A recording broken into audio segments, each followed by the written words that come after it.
Hello all and welcome back.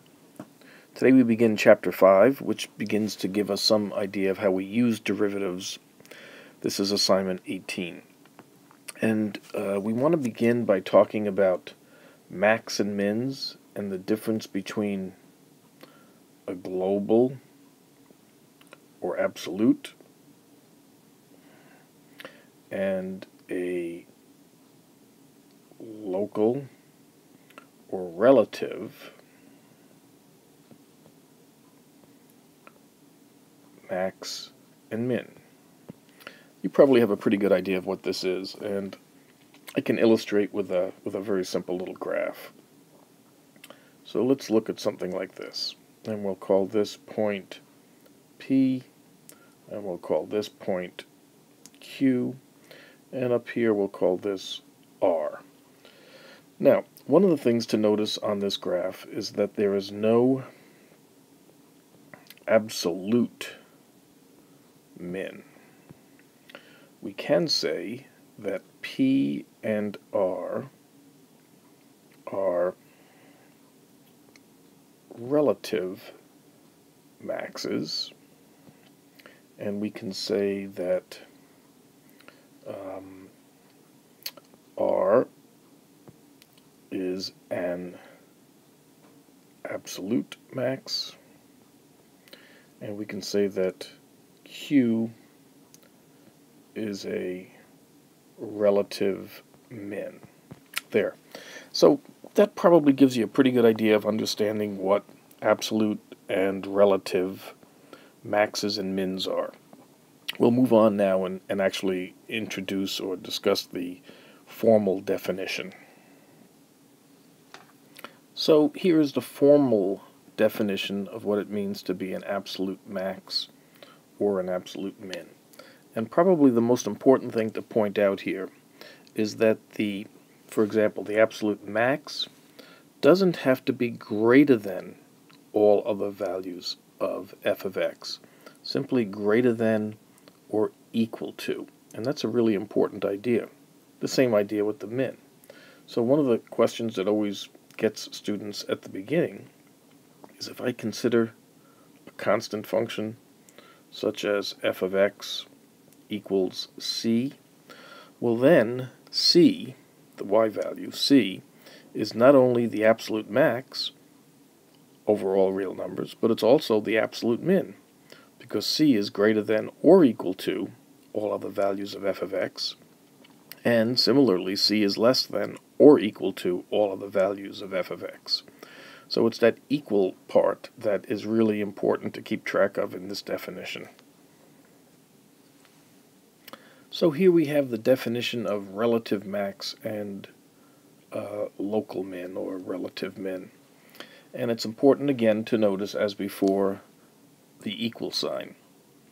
It's also important to understand that this little statement, some open interval, what that means is that if we think again about a function, this point right here is an absolute max. If we continue the graph like this, now we realize that it's a relative max. And by relative we mean that in some interval around here, as long as we can find an interval centered at that point, and it's greater than or equal to all the other values, then it's relative. If we consider a really huge interval like this, then it's no longer the greater than or equal to all other values. But as long as we can find any interval around that point where it's greater than or equal to all other values, then we call it a relative max. So we'll state a very important theorem, and there will be a number of theorems in this chapter which are named. The first one is the extreme value theorem, and it says that if you have a function f which is continuous on a closed interval, a to b, then that function must have a max and a min on that interval, an absolute max and a min on that interval. Very important point. And we'll continue now with some definitions. So here we see the definition of a critical point. And it's very important. Critical points are really what we call the candidates for maxes and mins. Critical point is a value of x for which the derivative, f prime, is either 0 or undefined. And what we have to understand is, if we have a max or min, then we have a critical point. It's important to notice that the converse is not true. If we have a critical point, we don't necessarily have a max or a min. And the best example to think about is y is equal to x cubed. Y equals x cubed has a derivative of 3x squared. That derivative is 0 when x is 0, but at 0 we have neither a max nor a min. Very important function to kind of remember along those lines. So one of the major issues about maxes and mins is finding where they occur. And if we're going to go about finding the extreme values, the candidates for those points, are the critical points. And so what we do is we find all the critical points and check them to see which gives you the biggest value, which gives you the smallest value. It's also helpful to use the critical points and our knowledge of derivatives to get an idea of what the graph looks like. And if we're finding extrema, let's write it out. If we're going to find the extrema on a closed interval, what we do is we check the critical points and the end points. It could be that we have a max or a min at an end point, which is a non-remarkable place, but it gives us a max or a min nonetheless. So if we look at this particular picture, here's a critical point, and we notice that on that closed interval, that's the minimum value, the absolute min. The maximum value occurs right here. It's not a remarkable point, it's not a critical point, but on that closed interval, that is the maximum value that the function attains. So let's look at a couple of examples. Here's our first one. We want to find the extrema of the function y equals x to the 2/3 on the closed interval minus 3 to 4. So we take the derivative, and we notice that the derivative is 2/3 times x to the minus 1/3, which is probably better to write as 2/3 times 1 over the cube root of x. And what we notice is that x equals 0 is the only critical point.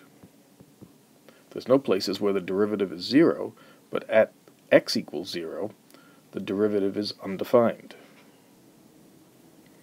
So the points we have to look at are 0 and also the endpoints, which are minus 3 and 4. So we evaluate the function at each of these points. We see that at 0 the function is 0, at minus 3 the function is 2.8, and at 4 the function is 2.51.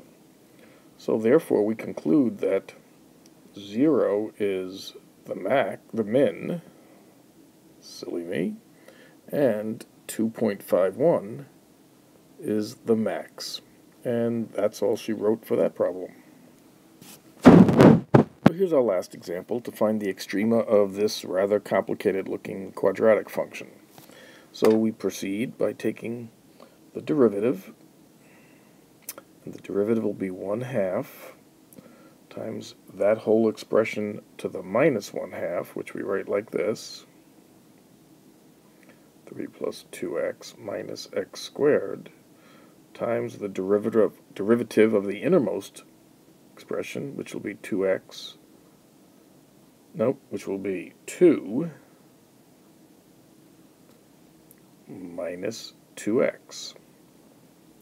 And we can do a little bit of simplification here and write this as 1 minus x over the square root of 3 minus x times 1 plus x. I think that's right.